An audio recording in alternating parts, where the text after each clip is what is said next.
Kung naghahanap ka ng smartphone na kaya pa rin makipagsabayan ngayong 2025 nang hindi sasakit ang iyong bulsa, para sa iyo ang video na to. Dahil pag-uusapan natin ang 3 best budget smartphones na swak sa presyo at performance. Let's go!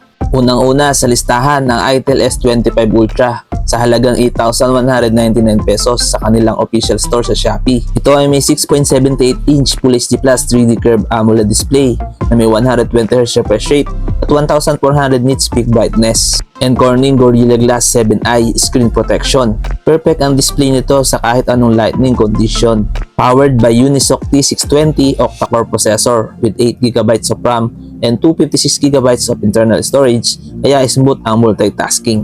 Sa usapang camera, meron siyang 50MP main camera and 32MP selfie camera para sa malinaw na mga shots. May IP64 dust and water resistance kaya may extra protection.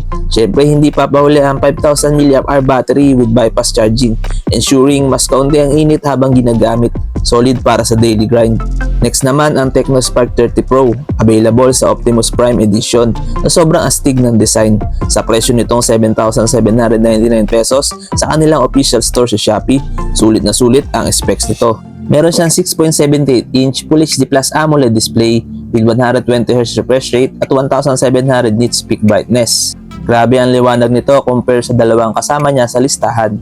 Gamit nito ang MediaTek Helio G100 processor. Ito ay may 8GB of RAM at 256GB of internal storage. Perfect for gaming and everyday use. Pagdating sa camera, meron itong 108MP main camera and 13MP selfie camera.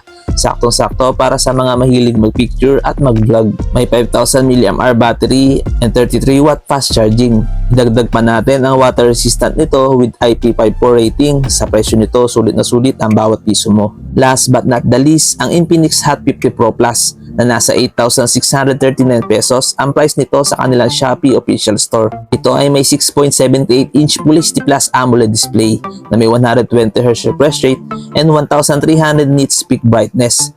Perfect for entertainment.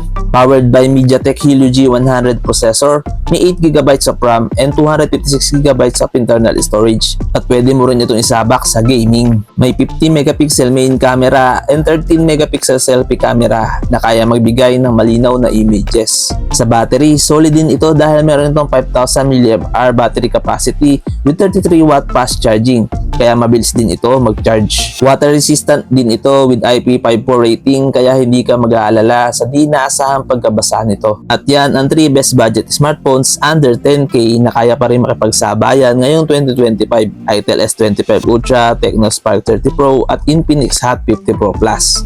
Guys, alin sa tatlong ito ang favorite nyo? Please comment down below at huwag kalimutan mag-like, mag-subscribe at i-click ang bell icon para updated kayo sa next uploads natin. This is Left Hand TV, bringing you the best deals, sulit reviews at tech tips. See you sa next video. Maraming salamat!